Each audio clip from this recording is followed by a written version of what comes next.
van a salir con sus maestros a escuchar acerca de las verdades eternas de la palabra de Dios. A cada uno de ustedes, mis hermanos, sean bienvenidos. Y ustedes que nos visitan a través de los medios sociales, de igual manera, sean bienvenidos. Vamos a ir a la palabra de Dios, hermanos, mientras buscan Romanos capítulo 1. Estaremos viendo en el capítulo 1 algunas verdades eternas. Pueden tomar asiento, mis hermanos, ya que deseo compartir algo que ocurrió en estos días a su servidor y a su familia, ya que en estos días tuvimos la bendición de ir a un acuario. Hermanos, ¿algunos de ustedes han estado en un acuario? Un acuario donde hay diferentes tipos de peces. Hay de peces de los más pequeños, como los pequeños camaroncitos, esos que limpian la pecera, ¿verdad? Como también incluso las grandes mantarrayas y tiburones.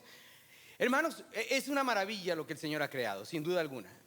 Y en verdad, hermanos, una de las especies que me llamó bastante la atención fueron las medusas. Algunos de ustedes se identifican a cuáles son las medusas.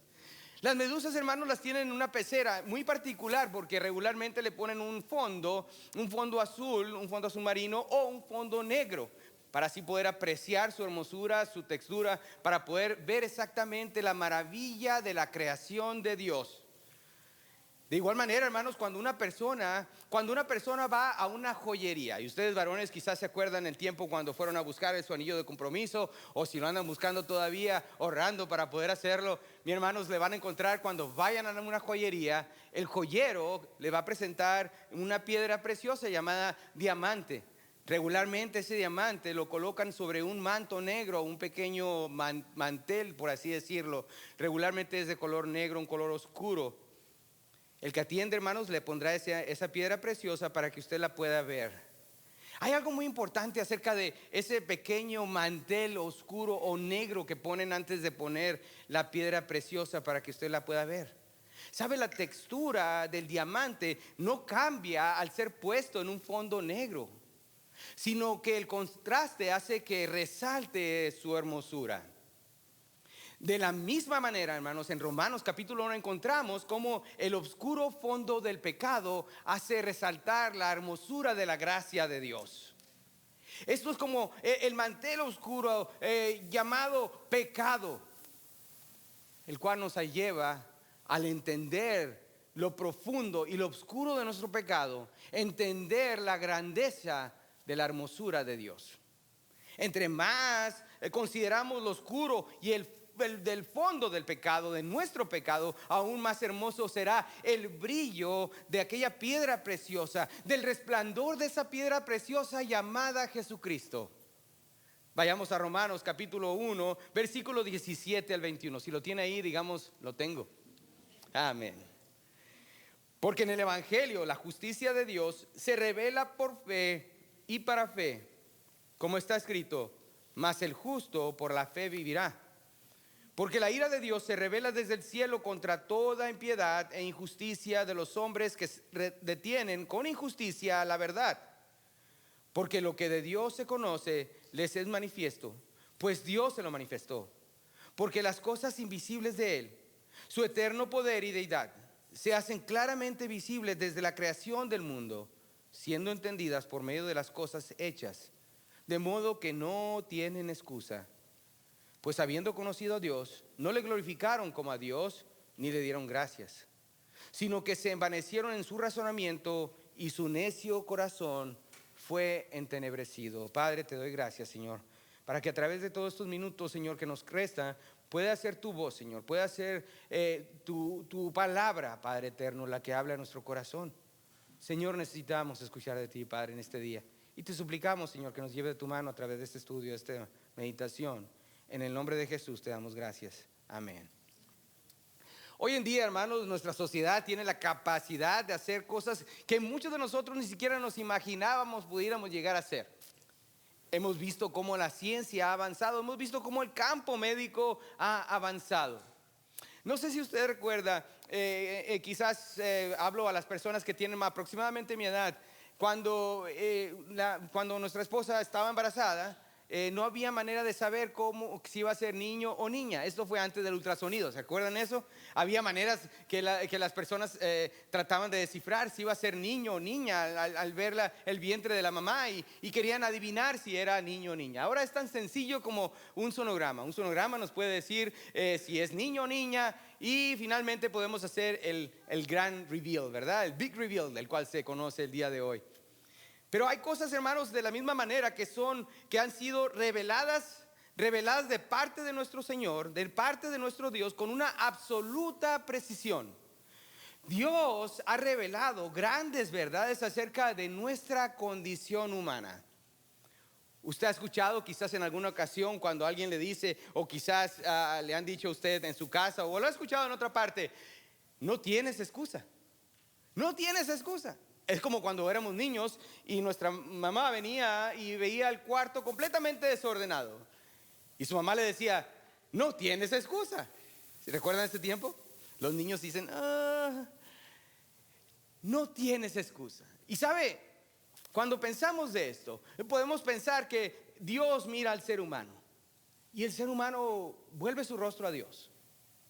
Y es como si Dios nos dijera: no tienes excusa.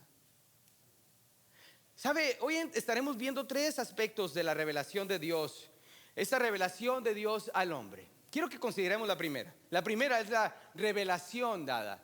El punto número 1 es la revelación dada. La revelación que ha sido dada a cada hombre. Cada ser humano se le ha dado una revelación de parte de Dios. Y veamos a qué se refiere al considerar la revelación de Dios. En el versículo 19 dice: porque lo que de Dios se conoce le es manifiesto, pues Dios se lo manifestó. Esta es la revelación dada. Cada uno de nosotros hemos nacido con un entendimiento nato de que hay un Dios y que podemos conocerle personalmente. Esta es la revelación dada. Mire acá, no fueron los escritos de Moisés que nos reveló la existencia de Dios. Sabemos que Dios utilizó a Moisés como el ser humano, el cual fue el que escribió los primeros 5 libros de la Biblia, los cuales llamamos ¿cómo? El Pentateuco. ¿Están conmigo, mis hermanos? A ver, ¿dónde están mis estudiantes de la Biblia aquí? ¿Cómo se llaman los primeros 5 libros de la Biblia? Así es. Estos fueron escritos por Moisés. Pero Moisés, al igual como fue un instrumento de Dios para poder escribir estos primeros 5 libros, los cuales tienen una gran importancia, aún así Moisés no fue el que nos reveló la existencia de Dios. El ser humano no puede tener la excusa de decir: pero es que yo no sé ni quién es Moisés. Cada ser humano, aún sin haber escuchado los escritos de Moisés, los primeros 5 libros, el Pentateuco, aún así el ser humano no puede decir que no conoció al Dios de Moisés. Hay algo que Dios le ha revelado a todo ser humano, que finalmente deja al hombre sin excusa. Dios dice: el ser humano se presentará delante de mí sin ninguna excusa. Una enfermedad dejó a una pequeña niña de escasos 19 meses sin la habilidad de poder ver o oír, ni oír. Debido a esto, ella también no pudo hablar, no pudo comunicarse. Esta niña se llamó Helen Keller. Helen Keller tuvo una persona que le ayudó a poder identificarse finalmente con el mundo externo. Ella se llamaba Ann Sullivan. Ella trabajó intensamente con Helen Keller. Ella aprendió a comunicarse por medio de contactos en sus manos y en su piel. Ella finalmente, a través de muchísimo entrenamiento, pudo comunicarse verbalmente con Ann Sullivan. Durante el proceso de enseñarle a esta joven niña acerca de cómo comunicarse con el mundo exterior, ella, Ann, le preguntó a Helen: ¿te gustaría conocer de Dios? En lo cual Helen respondió: yo ya conozco de Dios. Lo único que no conozco es su nombre. ¿Cómo es posible que ella pudiera conocer de la existencia de un Dios todo ser humano está sin excusa delante de Dios. ¿Y saben por qué? Porque existe la verdad de la existencia de Dios y lo podemos responder a esta verdad. Y no tan solo responder a esta verdad, sino que Dios mismo dijo que daría un mayor entendimiento en el momento de que recibiéramos la persona del Espíritu Santo al reconocer a Cristo como nuestro Salvador. Helen Keller dijo: yo sé que Dios existe, pero dime cómo se llama. Pablo nos dice esta tarde que hay verdades que podemos saber de Dios a través de la forma como se reveló al ser humano. Y hay mucho de lo que podemos conocer de Dios a través de lo que nos ha revelado y también a través de su palabra. ¿Qué puedo saber acerca de lo que Dios ha revelado? Esa sería una buena pregunta para hacer, y para ello vamos una vez más a nuestro texto en el versículo 17 y versículo 18 y veamos lo que nos dice la palabra de Dios. Dice la palabra de Dios: porque el evangelio de la justicia de Dios se revela por fe y para fe, como está escrito, mas el justo por la fe vivirá. Porque la ira de Dios se revela desde el cielo contra toda impiedad e injusticia de los hombres que detienen con injusticia la verdad. Pablo inicia con estas breves palabras en este pasaje de la Escritura, la cual ofrece una gran claridad de la verdad del Evangelio. Pablo está diciendo: no es mi deseo que ignoremos el Evangelio, sino que consideremos lo siguiente. El versículo 17 dice: porque en el Evangelio la justicia de Dios se revela por fe y para fe, como está escrito, mas el justo por la fe vivirá. Estas son las mismas palabras que encontramos en el Antiguo Testamento, en Habacuc capítulo 2 versículo 4. Mas el justo, ¿qué dice? Por la fe vivirá. Y no solo se queda ahí, dice por fe y para fe. La pregunta es: ¿qué quiere decir por fe y para fe? ¿Sabe? La vida cristiana inicia, esta jornada de la vida cristiana de la cual hemos estado hablando por las últimas semanas, hermanos, inicia por la fe y continúa en la fe y finalmente termina en la fe. La salvación es por la fe, y la jornada de este llamado caminar cristiano va a continuar y continuar en la fe. El versículo 16, solo un versículo anterior, nos dice lo siguiente: porque no me avergüenzo del evangelio, porque es poder de Dios para salvación a todo aquel que cree, que dice, al judío primeramente y también al griego. Dice la palabra ahí: para salvación a todo aquel que cree. ¿Y cómo ocurre esto de creer? Es por medio de la fe. La obra de Dios revela dos verdades, hermanos, y me gustaría que la exploráramos. Este pasaje en el cual nos encontramos el día de hoy revela dos verdades específicas en nuestro texto el día de hoy. Primeramente tenemos la justicia de Dios. La letra A es la justicia de Dios. Es revelada a través de lo que hemos leído en esta tarde. La justicia de Dios, la cual está en contraste, es en pleno contraste con la injusticia del pecado del ser humano. Piénselo de esta manera: la justicia de Dios, porque el Evangelio dice, la justicia de Dios se revela. Para poder apreciar, hermanos, la hermosura de la justicia de Dios, debe de ser puesta a través del fondo del oscuro pecado en el cual estamos viviendo. Sabemos que la justicia de Dios, al ser contrastada con nuestra injusticia, la podemos observar. La pregunta es: ¿qué es la justicia de Dios? ¿Qué es la justicia de Dios? La justicia de Dios es lo que Dios es. Él, nuestro santo Dios, es nuestro modelo. Él es el estándar. Él es la definición de justicia. ¿Sabe? Lo que Dios no puede tolerar, lo que Dios no soporta ni mira debido a su santidad, es lo que Él lo lleva a decir a Él: si tú quieres vivir en justicia, tienes que darte la media vuelta a todo lo que es injusto. Lo que Dios es correcto. Lo que no es de Dios, entonces nos dice la palabra, hay que desecharlo. Dios así pasa a ser nuestra definición para la justicia. La justicia, dice, para nosotros es ser conformados a la imagen de nuestro Señor Jesucristo, a lo que es bueno, a lo que es justo, porque el Evangelio, la justicia de Dios, se revela por fe y para fe. Si no sabemos de dónde viene la verdadera justicia y si no entendemos de dónde es que realmente viene la verdadera justicia, entonces nunca comprenderemos nuestra propia injusticia. Pero pastor, yo no soy tan malo. ¿Será eso? Esto es la justicia de Dios. Y luego más adelante, hermanos, algo que tenemos que considerar al leer esta porción de la palabra es la ira de Dios. La ira de Dios es algo que el ser humano por naturaleza no quiere ni siquiera considerar. Ni siquiera del púlpito se está predicando acerca de la ira de Dios. Y es importante reconocerlo, porque no podemos evitarlo. Es como cuando caminamos, por decir algo, por ciertas calles de aquí de la ciudad de Las Vegas, o simple y sencillamente manejamos por ciertas calles de Las Vegas, donde vemos cientos de personas en muchas ocasiones que se encuentran en la calle con problemas de alcohol o de droga. ¿Los han visto?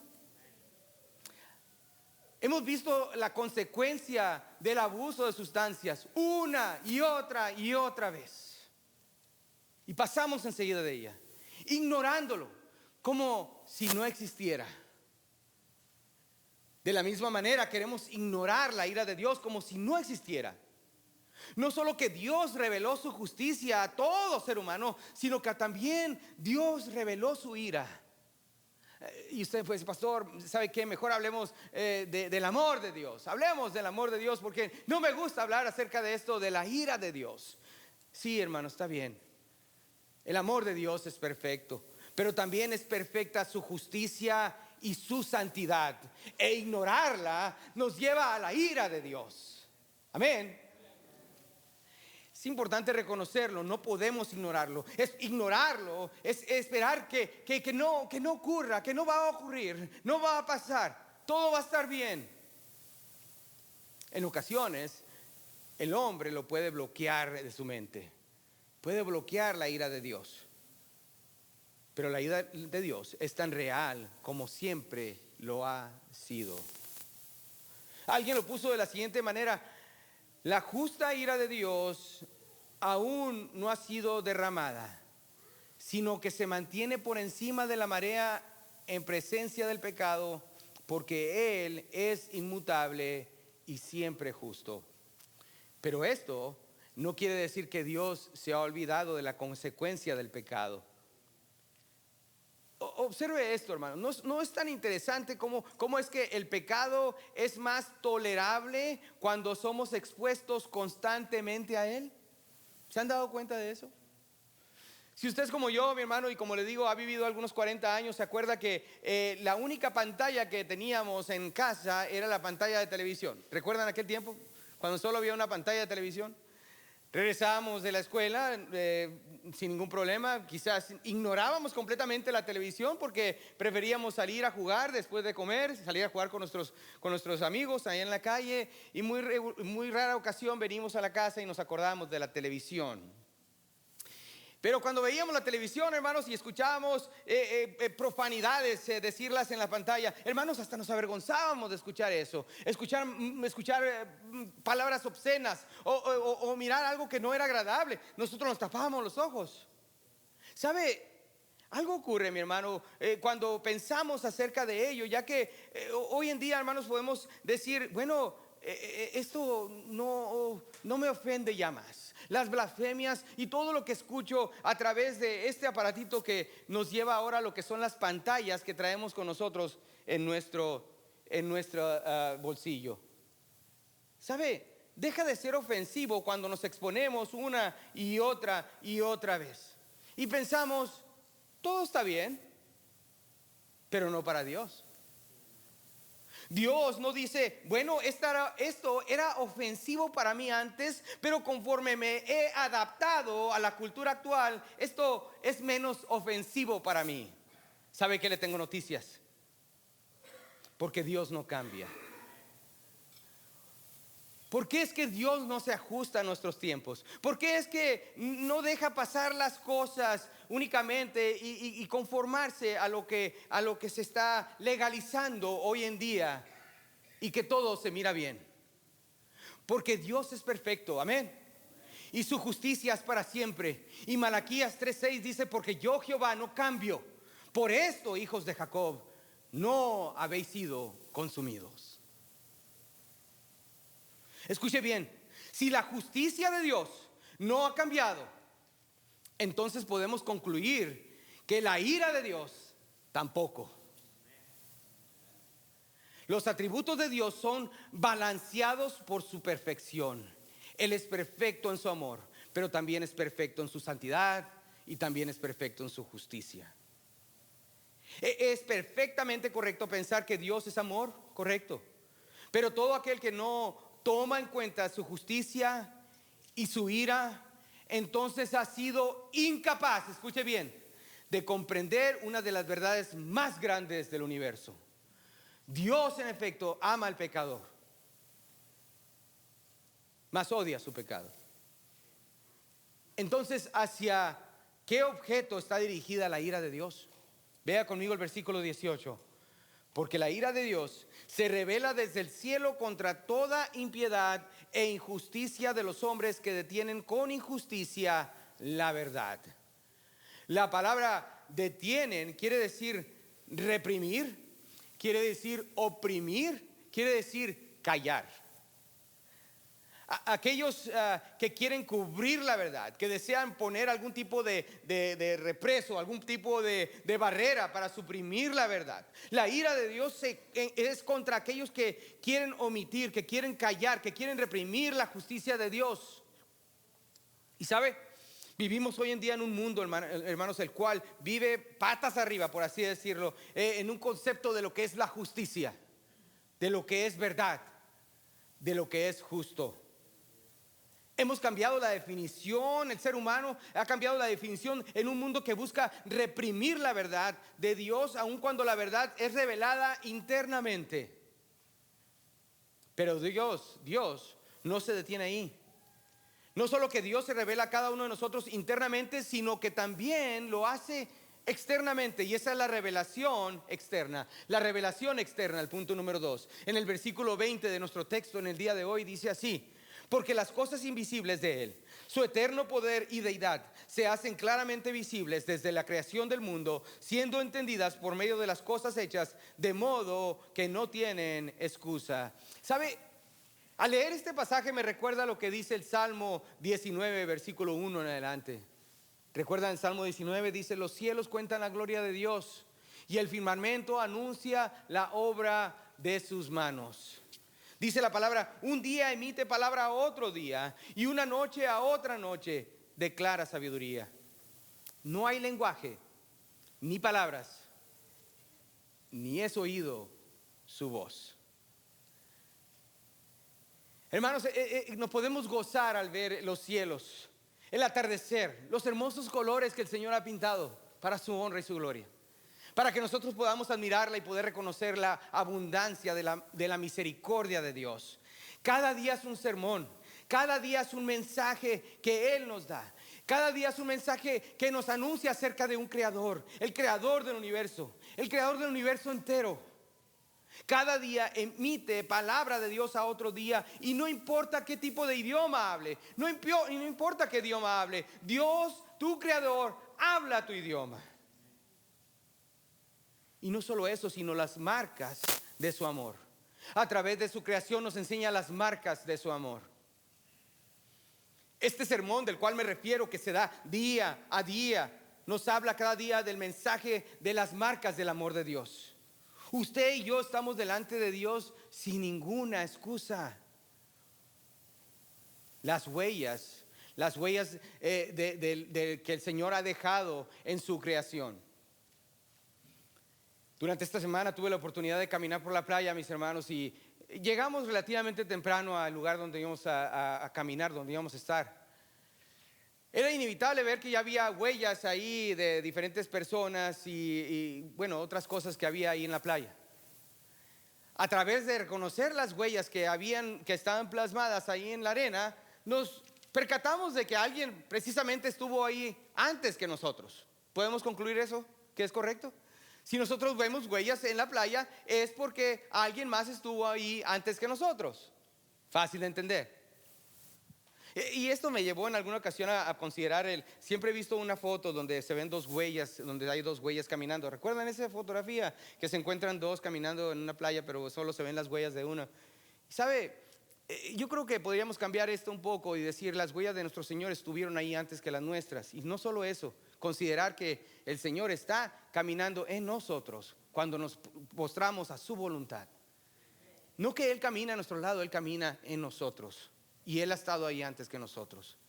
Pero sabe, Dios ha dejado de igual manera sus marcas de amor en toda su creación, para que no quede ninguna duda de que claramente Dios estuvo ahí antes que nosotros. El ser humano habla de su propósito aquí en la tierra y busca incansablemente para qué fui creado, o mejor dicho, ni la palabra creación quieren anunciar. ¿Para qué he sido formado? ¿Para qué es que el universo me trajo en este lugar? El Señor, hermanos, tiene un propósito. El Dios Todopoderoso ha dejado sus marcas en toda su creación, mostrándonos su propósito para cada uno de nosotros. ¿Y a cuál es el propósito? El propósito es que su santo nombre, escuche bien, su santo nombre sea exaltado a ver la maravilla de su creación. ¿Sabe? Podemos quejarnos del calor, podemos quejarnos de esto y de lo otro, de la gasolina, que el Biden. Hermano, glorifique a su Dios cada día. No deje pasar la oportunidad de decirle gracias, Padre, por esta oportunidad que me das de respirar. Gracias por la oportunidad que me das de ver el atardecer, el amanecer. Gracias por la oportunidad que nos das de reunirnos incluso en este lugar. Todos tenemos, hermanos, una intuición natural que nos indica que cualquier material, hermano, externo, cualquier cosa que ha sido formada, tiene un propósito más alto por el medio del cual fue creado. ¿Sabe? No cuestionamos eso. El ser humano reconoce que cada cosa creada se le ha dado un propósito que nos habla de un diseño. Entonces, si es así, ¿por qué el hombre se aferra a la idea de la evolución? Teoría que es rechazada aún desde el primer versículo de la palabra de Dios, donde nos dice: en el principio creó Dios los cielos y la tierra. ¿Por qué entonces el ser humano acepta esta teoría de la evolución sin ni aún cuestionar su origen? Bueno, estoy aquí para decirle, hermano, que el ser humano acepta la teoría de la evolución, ya que remueve completamente la responsabilidad del ser humano delante de nuestro Creador. El ser humano dice: yo voy a remover completamente la idea acerca de la creación para no tener que responder delante del Creador, haciéndome a mí el único responsable de mi propia creación, lo cual me lleva a no tener que responder a nadie. ¿Sabe? Tenemos el poder de considerarnos nuestro propio capitán de nuestra vida. Pero observe el versículo 20. Porque las cosas invisibles de Él, su eterno poder y deidad, se hacen claramente visibles desde la creación del mundo, siendo entendidas por medio de las cosas hechas, de modo que no tienen excusa. Dios se ha revelado no tan solo en aquello que vemos hacia adentro, aquello que llamamos conciencia, sino todo aquello que está a nuestro alrededor.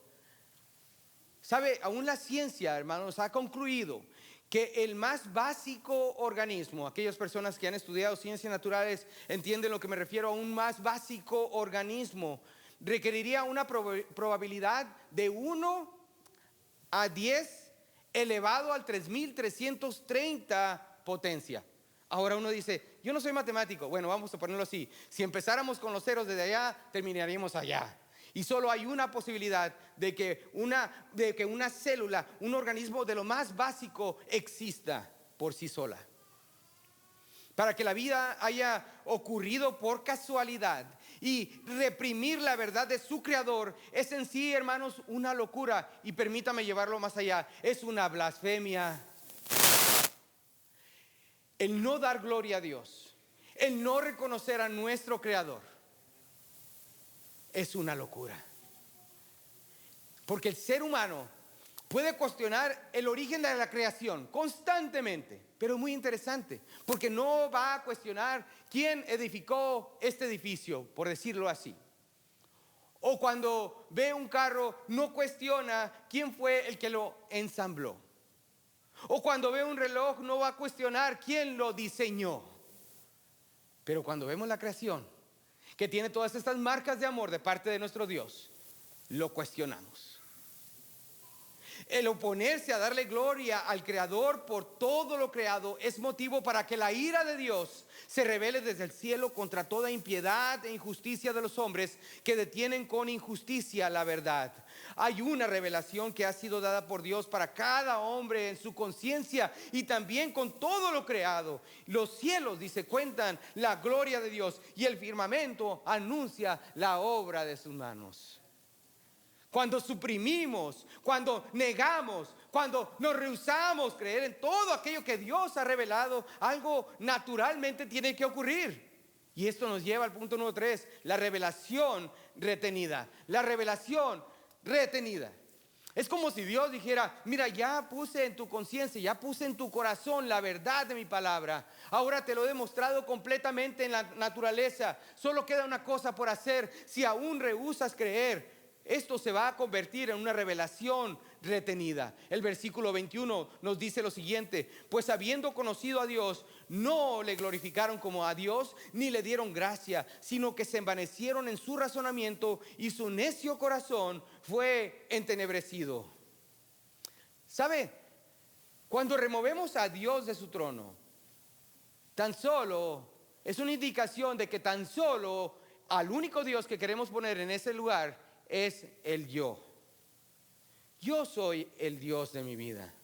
Yo soy el que está en el trono de mi propio corazón. Ahora, ¿qué es lo que la persona que quita de Cristo de su trono para sentarse en él? La palabra de Dios tiene un nombre para esa persona. La palabra de Dios lo encontramos en Salmo 14:1. Nos dice que esa persona es un necio. Dice el necio en su corazón, Salmo 14:1, no hay Dios. Hasta la misma llamada ciencia reconoce que todo ser humano va a buscar la manera de hacer algo un ídolo. El ser humano por naturaleza tiene la tendencia de buscar hacer un ídolo de algo. ¿Sabe? Estoy aquí para decirle que Dios, mi creador, fue el que puso esa necesidad en el corazón de cada uno de nosotros. Permítame decirle que esta necesidad ha sido dada desde el cielo para cada uno de nosotros. Hay algo que Dios ha puesto dentro del corazón del hombre y al rechazarlo está negando la realidad de Dios en todo lo creado. Ahí viene lo que el ser humano ha hecho cuando esto ocurre. Lo que hace es que ha quitado conscientemente a Dios del trono que le pertenece a él y se hace a sí mismo el único digno de adorar. Escuchen bien lo que quiere decir la palabra envanecieron. Dice en nuestro versículo, la palabra envanecieron quiere decir vacío, quiere decir sin valor. Y más adelante dice la palabra razonamiento. Es muy interesante porque quiere decir cuestionar aquello que es verdad. El razonamiento es cuestionar aquello que es verdad. Ahora observe lo siguiente: el cuestionar a Dios. Ahora el hombre, al cuestionar a Dios, está condenado a cuestionar absolutamente todo. Es increíble, porque la verdad absoluta deja de existir en el momento de que cuestionamos a Dios, porque Él es la verdad absoluta. Un hombre lo puso de la siguiente manera: la ignorancia es el resultado de una decisión. Las personas que no conocen a Dios han hecho una decisión consciente de no hacerlo, ya que al entender a Dios requiere una decisión moral y no información intelectual. Cuando rehusamos creer en Jesús como Dios, entonces estamos poniendo a nosotros mismos como Dios. Esto es lo que está dentro del corazón rebelde del ser humano. Y no solo del ser humano secular, sino del ser humano aún creyente. Y usted puede decir, pero pastor, yo entiendo lo de una persona secular que no cree en Dios, pero ¿qué hay del creyente? ¿Sabe? ¿No es interesante, hermanos, cómo es que nos envanecemos en nuestro propio razonamiento? Empezamos a razonar nosotros incluso como cristianos. ¿Habrá querido decir esto el pastor? ¿Me habrá querido decir esto la palabra de Dios? En realidad, estará hablando en serio el pastor cuando nos invita a salir a ganar armas cada sábado. Empezamos a cuestionar todo, cada una de las cosas de los que el Señor nos ha puesto a hacer. Aquello que es un mandamiento que el Señor nos ha dado. Tomamos en muchas ocasiones el trono que le pertenece a Cristo y nos sentamos en él. Dios desea que nos mantengamos renovando la mente para que así no se entenebrezca nuestro razonamiento al buscar nuestro propio satisfacción, nuestro propio Dios. A cada uno de nosotros se nos ha dado toda la información necesaria para así poder hacer o tomar, mejor dicho, el siguiente paso. Ahora hemos sido llamados a hacer una decisión moral, ya sea aceptar o rechazar a Jesucristo. Es todo. Solo dos decisiones. Si aún no ha aceptado a Dios en la persona de Jesucristo, ya tiene la revelación que necesita para hacerlo. Hay un Dios el cual es paciente y espera pacientemente traerlo así. Hay una creación a nuestro alrededor que grita en exaltación completa y nos dice que hay un Dios, el cual ha dejado sus huellas en todo lugar y ahora está en su corazón. Lastimosamente, en este recinto, al igual que personas que nos ven a través de los medios sociales, quizás hay personas que aún todavía dicen, bueno, esperaré un poco más en la revelación de parte de Dios. Esperaré hasta que los planetas se alineen. Esperaré a que haya una revelación de Dios para poder creer en Él. Cuidado. Jesús es el Dios que se ha revelado a través de su palabra. Jesús es aquel Dios que se ha revelado a través de la historia y a través de la naturaleza. Y las páginas de su palabra, hermano, lo hacen saber. Él es el único que tiene todas las cualidades para hacer el sacrificio perfecto. Él fue declarado justo y ningún pecado es hallado en él. Persona tras persona dio testimonio de su justicia. Hasta aquellos que lo crucificaron decían, verdaderamente este es Hijo de Dios. Dios en la forma de Jesucristo tomó forma humana para morir una muerte de pecador. No porque haya pecado, sino porque tomó el lugar de cada uno de nosotros. Y por haber tomado mi lugar, Él tomó mi castigo, la ira de Dios que fue puesta sobre Él para recibir la justicia divina. Su justicia ahora es aplicada para todo aquel que lo recibe como su Salvador. Y no fue ganada, ni por mí ni por usted. No comprada, porque es un regalo, tan solo aceptada. Jesús probó ser el Dios al resucitar de entre los muertos y llegó a ser el primer fruto aceptable delante de Dios. Ahora ya tiene todo lo que necesita para aceptarlo y recibirlo como Salvador. Amigo que nos acompaña, no juegue con la ira de Dios. La ira de Dios será puesta sobre aquellos que no lo reciben como su Señor y Salvador aquí en la tierra. Todo lo que respira, alabe a Jehová.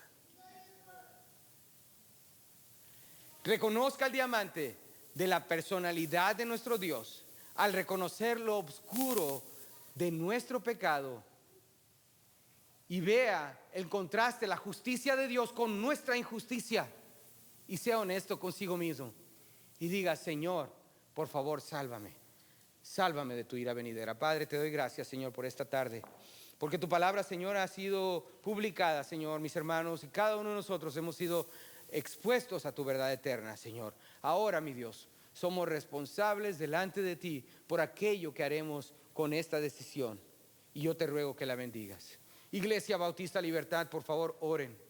Hay personas entre nosotros que por primera vez han escuchado la realidad de la necesidad de la salvación, la realidad de la ira venidera de nuestro Señor, la cual no es un juego, es una verdad eterna.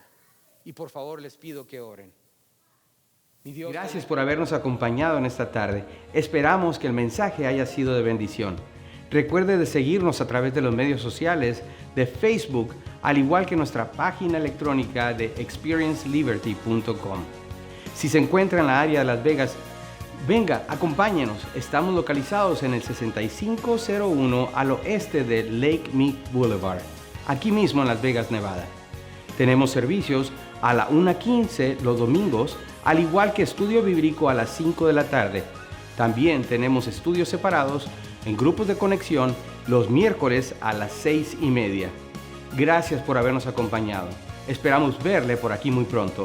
Que Dios le bendiga.